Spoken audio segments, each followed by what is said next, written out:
Sent today. I wanted to discuss with you guys about Every Student Sent today, as I click on the recording warning there, and chat about why we're doing what we're doing. And some of you know about it, some of you know a little less, some of you know a little more.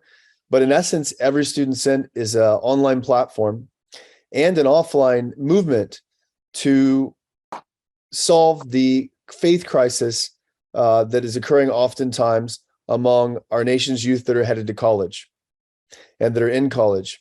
I personally have served for about 30 years with college students and college ministries, worked with pretty much every college ministry in the nation that I know of, with their national leaders, local leaders, regional leaders, brought them together to pray on college campuses across our country, brought them together to plan, and brought them together to take action to share the gospel with every student and to work together to do that and to multiply their efforts so they would be united rather than divided, and so that they would be able to see greater net gain on any given campus in our country of number of people coming to know Jesus, not just one church growing and another shrinking, but a net positive for the kingdom on a college campus. And then across the country, I've been a part of bringing together the national leaders to make sure that that happens nationwide, that we are working and getting a vision, and have been for 20-something years, 30 years almost now, for completing the task of being on every campus, for completing the task of making more disciples, all these sorts of things together. And so Every Student Sent was born out of a lot of that experience. And it is to deal with the fact that most of the surveys that we see, well, all of them, if you were to summarize them in a few quick seconds, they would say that between 40 to sometimes as much as 70% of the students that are heading out of our youth groups in our churches today, going into college, are walking away from their faith and or walking away from participation in the church. And that no matter whether it's the small number or the large number, that's a very alarming number.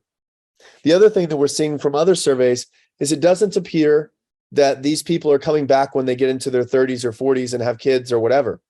That is something that the culture in our country used to do. It would bring people sort of back around, if you will. However, we should have never been counting on the culture to do anything, because that's not what the church's responsibility is to do, is to count on the culture. And really what we're finding now is that we cannot, and I think it's pretty obvious, that we cannot count on the prevailing culture in our country to bring people back around. And statistics show us that people are not turning back to be involved in institutional church or in any church. What we are seeing is that many of them keep their faith, some keep their faith and are walking with Jesus, but don't necessarily know how to live that out because they're completely disconnected from most Christian community. And we need to help them be able to form Christian community, even if it doesn't look like what we've seen in the past. But either way, we are facing a crisis in our country that I know the Lord desires and is willing and can solve. But for us to downplay it in any way, I believe is disingenuous and not looking at what the trends have been for a considerable amount of time. And so the other thing that we see as we've begun down this path and the last several years of forming Every Student Sent, and I'll describe it a little bit more detail from a tactical perspective in a minute, but is that students are unprepared to face the culture. So in the best case scenarios, often our students are graduating from in the good cases where they're graduating from a church, they're heading into college, they're ready and they're full of Bible knowledge. They have lots of facts they've learned from different meetings and things like that, different youth camps or whatever they've been a part of. But they have very little knowledge as to how those biblical facts can be lived out in a world that is completely antagonistic to their faith. They do not know how to embed themselves in deeply secular culture successfully without walking away from their faith or without being completely ineffective in their influence. And so what I'm saying is that a church, in the best cases scenario in our country, is discipling people with truth, but not with the capability to embed themselves in dark places successfully. And I don't mean just simply teaching them evangelism. I mean teaching them how to be immersed and surrounded by a secular and dark culture that is antagonistic to them, and being able to bring light successfully in such a way that they can bring Jesus to those places. Maybe some ways that we might train a missionary that's going to, say, North Korea or say China or Iran or some difficult place within India or Pakistan, go on. Those types of places we get that we need to train missionaries to go embed themselves, and we don't teach them, hey, go put up a church sign, and go do these things and tell the government everything you're doing. Because if we did, they would be dead.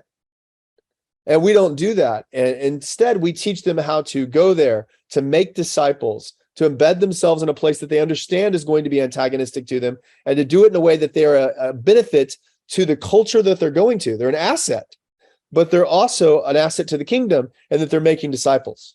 And that's what we need to begin to do to train students in our country as well. So there's an issue of getting them connected to existing communities, churches, parachurch groups. There's also an issue of bending their understanding and their concept of mission and their tactical skill set of mission so that they can embed themselves successfully in dark places and build Christian community where there isn't anything, and actually make disciples with people that actually aren't currently following Jesus. And I don't just mean making converts. I mean being able to go into, say, the business school at Harvard.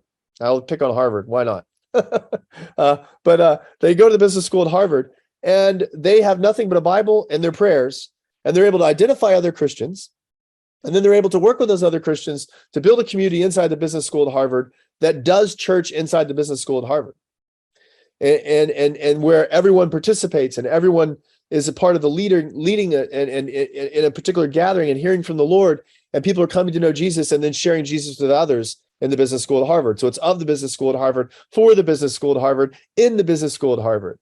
And that wouldn't preclude those students from also attending, say, a traditional style church on the weekends, right? Or whenever else that church may meet. It's not in competition. It's just teaching them how to do that in an environment that church will more than likely never be in, because Harvard's not going to let that church be in the business school at Harvard. Increasingly, they're not even allowing campus ministers oftentimes to walk into campus buildings. They're locking down the doors and giving students cards and telling campus ministers they can't be there, which isn't to say that campus ministers traditionally don't have a role. It's just to say that we as students have a very, very important role, because they have access to everything. And if they're on the basketball team or the football team or the fraternity, they can get in places and have conversations that no one else can. And the more hostile that these universities get, the more important it is to highlight what I'm saying. So whatever Student Sent does is it connects students to existing communities across the country, existing parachurch and church groups, Campus Crusade, Chi Alpha, Navigators, Young Life, Southern Baptist, Assembly of God, Reformed University Fellowship, Coalition of Christian Outreach, InterVarsity, on and on and on. I can tell you, it connects them to those groups and helps them learn where those groups are and helps them connect with those leaders and students in those movements. But the second thing it does is it provides training for those students to bend their attention and their focus and their skill set to be able to successfully embed themselves in secular places. So whether or not they on their campus have a ministry or church that they can connect with, or whether they do or not, we want them to be able to plant something where there isn't something. And then if they are connected to a college ministry or church, which we hope that they can, we hope that they'll go there bent in the direction of mission, which, by the way, because I know all the national leaders of these movements, they are more than willing to receive students that are willing to shift the culture of their local chapters. They have no problems with that. And they have every desire to receive missional students that would be willing to plant and multiply. Many of these college ministries have already headed in this direction, realizing that they can't just have one weekly meeting and reach the whole campus. Crusade and others, InterVarsity, have changed their entire mission statements to say, look, we're about planting multiple movements on every campus, because they recognize what I'm saying to be true. And so our goal is to get in front of all of those outgoing freshmen who are Christians, who are in some way trying to follow Jesus or desirous to, and connect them with Christian community, the existing parachurch and church groups, and also to train them on how to plant something as if there was nothing already there. And we believe that those two focuses will help solve this faith crisis. So what Every Student Sent does on a tactical level, and I won't get into this to too much detail because of the shortness of our call, but I'd be glad to answer it, is it's an online platform that allows a student to go and search for any one of the 4,300 campuses in America. When they do that, it pulls up a list. It's more than just a list. It's like a whole bunch of social networks. So it's groups, all the different ministries and churches that are on that campus. They can see other students in those groups, just like you can on a variety of different social sites. They can then also, Jeremy, just a second. Lee, can he do a screen share, or is that already set up? You're on mute, but I think you're saying he probably can. sure, I'll share my screen. Understanding you.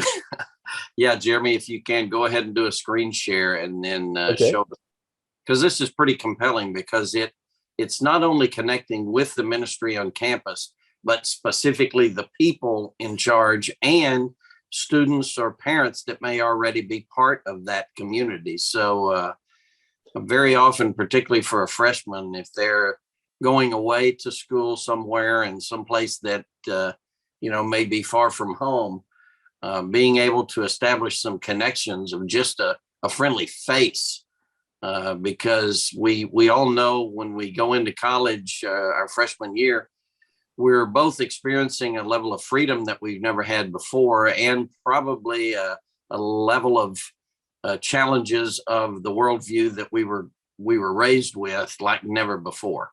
So Jeremy, go ahead if you've got it. Absolutely. Working on logging in right now. So one way to look at it is that students don't have to go to college alone anymore, but they can go with a team of other incoming freshmen that they get to meet 12 or 4 months in advance, and find roommates and come together with a mission guided by some of the leaders on the campus and by the content that Jeremy will probably show you on the site. So right here in Austin, where I live, I'll type in University of Texas.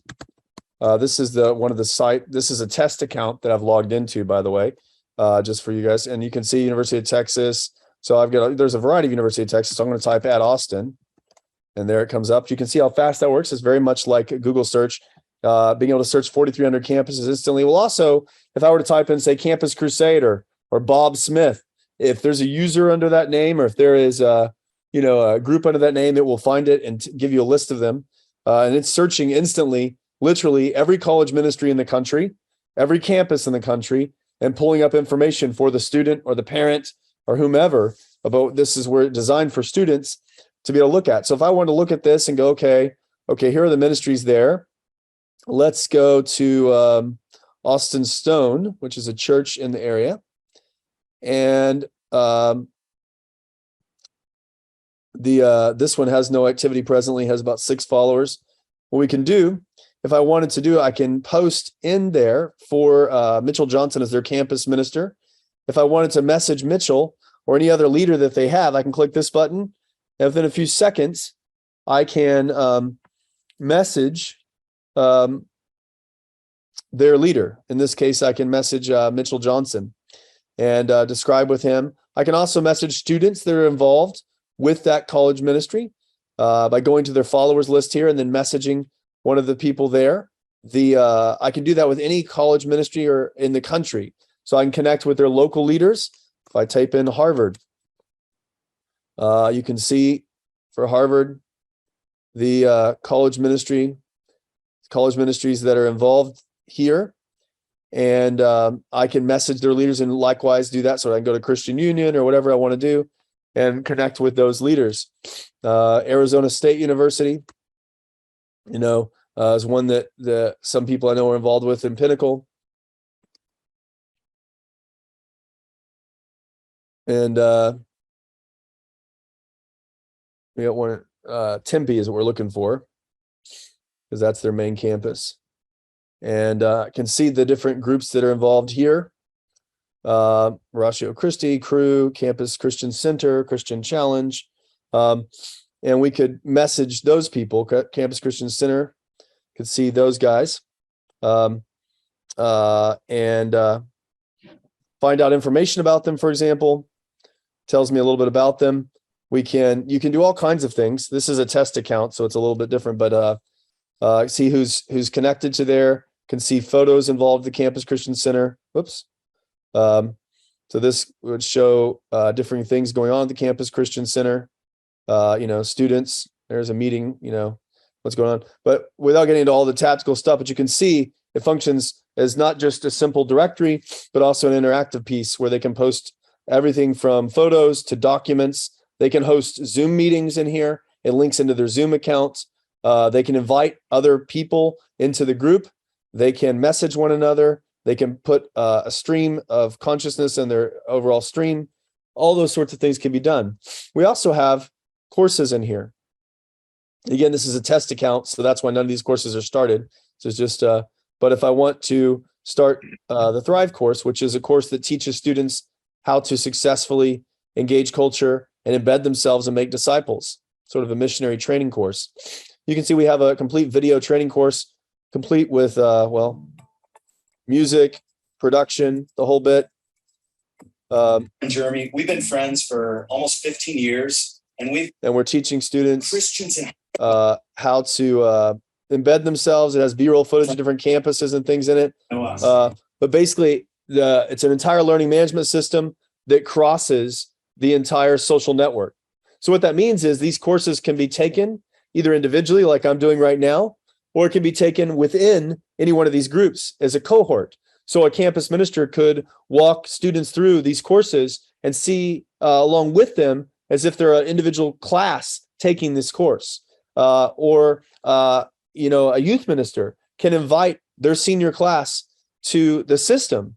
Our system will allow that youth minister to upload via their contact list or just a simple CSV file all the students in their youth group or all their seniors.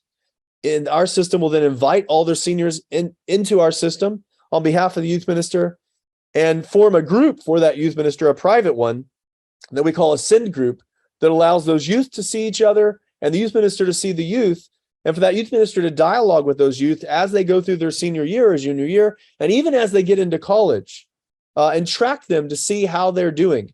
And the youth minister actually gets a dashboard that allows them to see the progress of those students in our system. So those students the youth minister can see, are they taking courses? How are they doing in those courses? Are they connecting with other Christians through the system? Are they connecting with campus ministries and campus ministry leaders? Have they logged in? Have they not logged in? All kinds of data that gives them information that they can then act on in real life with their students, with their graduating seniors. So for the first time ever in the history of our country, youth ministers can track their youth across the entire country, no matter what campus they're headed to see how they're doing, and to see what's going on. And so that's some of the features. There's many more features in the system that probably I don't want to get too detailed here. This is our overall stream.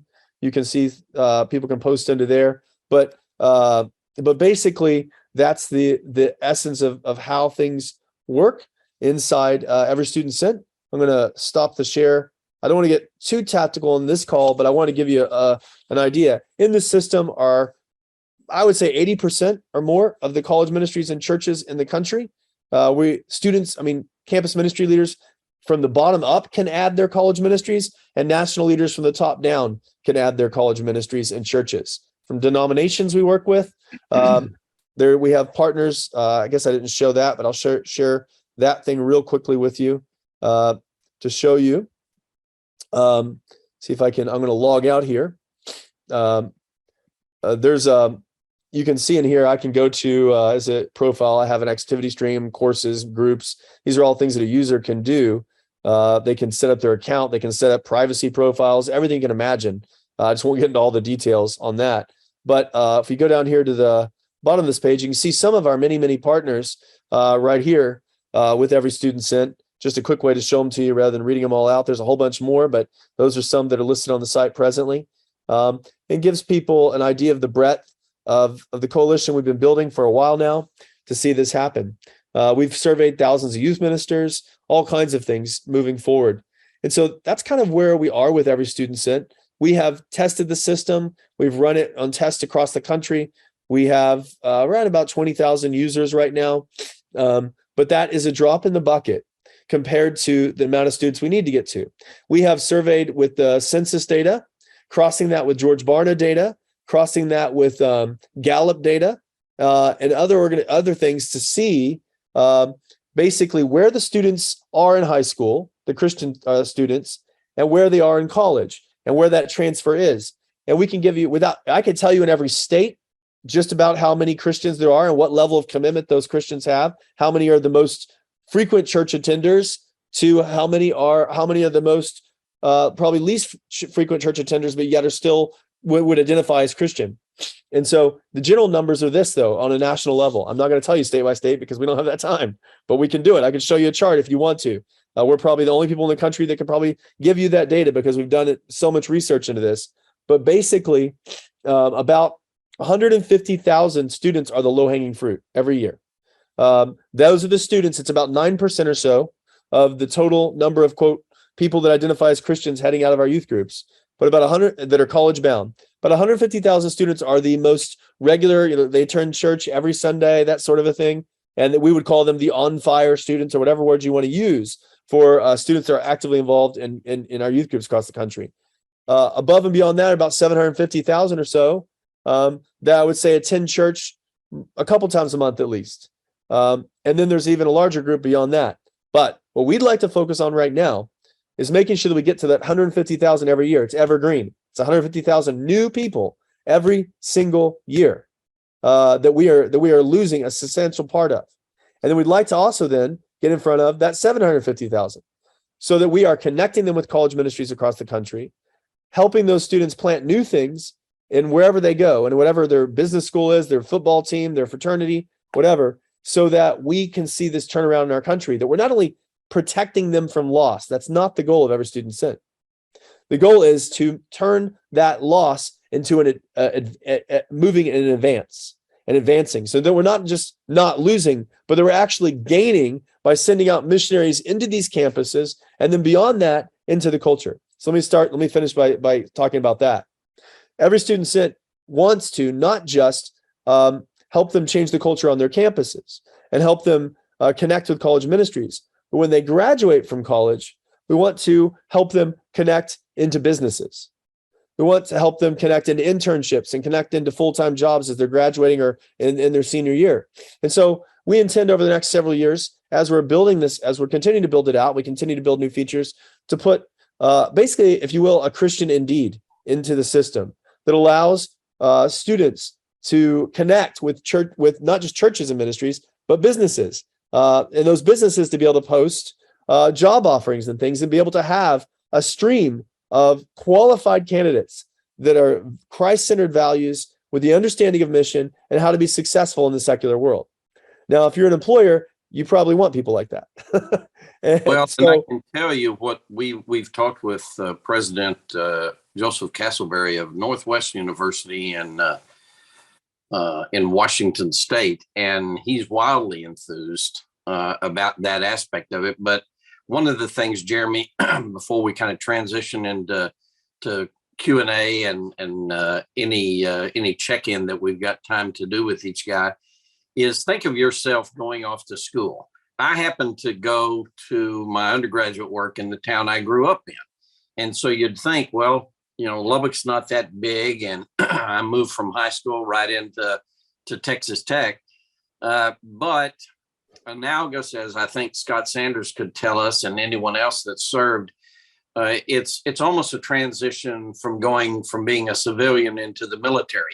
You're living in a different world when you get to college. And I think about my first semester, and had there been somebody that had helped me connect with people while I was in high school that were going to go to the same university, I would have had some base of operation, because more so than anything you ever faced in high school, you're trying to find your place. Where do you fit in? Where do you belong? Where can you identify one or more affinity groups? And I think that first semester is so critical, and that's why we're on the threshold of a new school year. So we're trying to do certain things and understanding the percentage that fall away. Right now, there's about, I think, Jeremy, you said there's about 27,000 people on the platform, which includes some parents. 20,000, yeah. We'd like to get that up to 150,000 each year, and that starts to give us a relational base in which to cultivate all the way through their college time. But because we are running out of time, does anybody have any specific questions and or comments from either John that that maybe we haven't touched on, because I mentioned the care packages, I mentioned the Christian Indeed. We're trying to set up this continuum so that we give these children, these young people, every opportunity to not just preserve but grow their faith and really be able to establish respective beachheads wherever they are in what is very much enemy territory. 30 seconds, and then I'd love to answer questions. 30 seconds I forgot to mention, I hadn't mentioned yet. We've raised hundreds of thousands of dollars to build this out, to build the network, to not just build the platform, but the relational side of it, to train students. We also do offline webinars that are not on the platform that we're bringing students into, to pay staff to help so into these students, to test market, to hone our digital marketing so we can target and know successfully we can get to that 18 to 20-year-old heading off to college and how to do it. We've proven we can do all that to where we can get about a 90% acquisition rate of that age group of students. So we've done all that. We've invested hundreds of thousands of dollars. We're going to build out. We've set up the system so it can easily be pushed into an app very inexpensively, which is our next thing to do. We are also going to be adding topical groups because we've surveyed tons of students and found out what they're most interested in. So one of the first things I'll be presented with in the system is a bunch of topical groups about issues that they're concerned about. There's couple of things also we're doing there. We in order to move into the next phase and get to profitability where we can be self-sustaining, we need about 2 years or so to get there. We need also probably about $750,000 a year minimally, but I don't try to ever overstate needs. So we can do it with that. We can bring on people that are working part-time, change them to full-time right now. We have experienced staff that know what they're doing on this project that have been working more part-time with us. We can change them to full-time. We can roll out the app. We can digitally advertise and begin to bring in thousands of students into the system. We can follow up all those students, not only with digitally, but personally. We can track them in a massive database that we have linked behind the scenes that actually can respond in omnichannel communications, from text to email to app notifications, everything. We can do all that. We need probably about $750,000 a year for the next 2 to 2.5 years to get to profitability and to self-sustainability. And really, one of the biggest times of the year for us is the very beginning of the school year. Obviously, I think that goes without saying, and then near towards the middle of the spring, when students are an early spring, when students are making college choices. So it's both ends of that. So we're in one of those key moments that we're basically saying, well, are we going to be able to move forward with this school year? And I think that's what Phil is alluding to. Is we're working hard to try to get a variety of different team people to help us raise that initial large capital. We've raised tons and tons of money, but we're at a stage where we can't just raise a little bit anymore, several $100,000 or not. We need to be able to say, okay, we can run with a full team of full-time people to successfully get in front of these students this year, and then get us to that level. We're not at a level where we can kind of dip our toe in the water across the country anymore. We need to be able to take that next leap. And that's going to take a minimal investment, probably about $750,000, $100,000 a year. And we've mapped it out, as my grandmother used to say, 9 ways to Sunday, to figure out ways we could do it differently. But that's pretty much where we're at. I'll stop and answer questions. Jeremy, that's Phil Barnett, 30 seconds there. Sorry. No, that's fine. Best as I can. I basically have told Jeremy and John just what I've told a lot of people. Very often it takes twice as long, delivers half the results, and costs twice as much money. So that's why we're setting a much higher standard, because we're not talking about just the proverbial opportunity loss that we might talk about in business. We're talking about the lives, the very souls of the next generation. And if you want to know why people are so susceptible to not only ISIS that Brian would deal with, but Antifa and Black Lives Matter, is because they are reaching our children, and we're letting that happen. So we gotta stop that. We got 7 minutes left. Anybody that's got a question, or John Decker, if you've got another comment, anything in the time we have remaining. I would just, let's hear from them if we can, because we've done a lot of talking. So Jeremy, what are your greatest obstacles right now? The biggest obstacle is funding, quite honestly. I'm just going to be straight up. Like I said, I've invested time, sweat, tears, money. So have a lot of other people. We've raised lots of money for this. I've leveraged every person I know, every partner I know, every national leader I know. I'm in this, so is John, so are other team members. But quite honestly, we need a pretty significant major investment by a variety of folks to tune of at least 750, maximally about $1 million a year in order to do this successfully and to do it well. And at the scale we're talking about, we've proven we can do it on different scales across the country. We've got it to this point. Most people would say to get to where we've gotten, it would have taken a lot more money than we have, but we have leveraged every dollar and we will continue to do that. But in order for us to really move forward, we need that major investment, or we simply won't. I mean, we won't be able to do it this year. We'll have to wait and we'll miss a year. And so financing is the biggest hurdle we have, because we have literally test marketed this all over the country. We have leveraged campus ministry leaders and had roundtables with youth and campus ministry leaders and developed all the stuff according to their needs and seen the success of students going through the system. We've done it all. It's not that we need another thing. The other is, on a tactical level, we need to roll out an app. But when we built the system, I built it with a tech stack intentionally designed to be able to roll it into an app at a very inexpensive price. So we can take all the features that we built and roll them into an app for probably $30,000 to $50,000. And bet you there's no one that could tell you that could do this level of technology into an app that easily. And the reason we can is because I thought ahead so that we could do that and we could roll it out quickly. So I would say within a month or maybe max 2 months, we could have an app running in addition to our mobile platform and our desktop platform. And so those are some big hurdles we need to overcome, but we can do that. But the biggest hurdle is finances, right? At least that's our current biggest hurdle. 2 years ago, it would have been building the network or these things and other things, but we're not there at that point. We're thankfully further down the line. And I will tell you, having done a lot of work with a mobile platform company, Jeremy is right. They and the level of cooperation with people on campus, student ministries in particular, is really unprecedented and very encouraging, because basically ESS, every student sent, is good for their business, if you will. So there's ample opportunity. The sense of urgency that I've had from the beginning is, you never get a second chance to make that first impression. And so we want to constantly be moving them forward so that there is that bridge that is missing,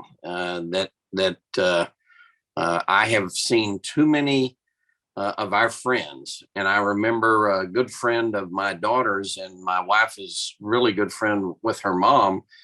She went to Prestonwood Christian Academy. She was a champion in these Bible sword drills, and she went to college. And by the time she was done with Jesus. And it's tragic. And she's so susceptible to the woke world. And that's an example of what we want to try to intercept. The enemy is having a heyday with kids in college. We got 3 minutes. Really, one last question, and then I'm not going to hurry with the check-in. I will hold up what Scott said, but one last question, and then if anybody has something they want to share, then I'll ask Scott Clevenger to pray us out of here. Class, anyone? Bueller? Scott Sanders is dealing with a minority partner in this project with John Peter Smith Hospital. I really want to hold that chaotic conflict up before the Lord, as well as Jeremy's situation with the Round Rock ISD. I will tell you, we're working on some stuff with a burgeoning partnership with Patriot Mobile to get Ted Cruz and others of their ilk, potentially all the way up to President Trump, to actually endorse some of these school board candidates. And frankly, when we saw the victory over Liz Cheney, we know that the endorsements from some of the right people can mean a world of difference. And To think that we would have to focus this level of attention on school boards just is illustrative of just how out of control we as the body of believers have allowed this to be. And honestly, before I got to know Jeremy and John, I had some concerns, but that was really accentuated this last spring when one of the guys with another ministry, Royal, sent me a copy of a test that his son was forced to take at Texas Tech. And one of the questions was, what determines gender? And the right answer on the test was culture, society, your own preference. Had nothing to do with biology. And that was, if you answered biology, you got that answer wrong on the test. And we can only imagine just how horrific things are. So with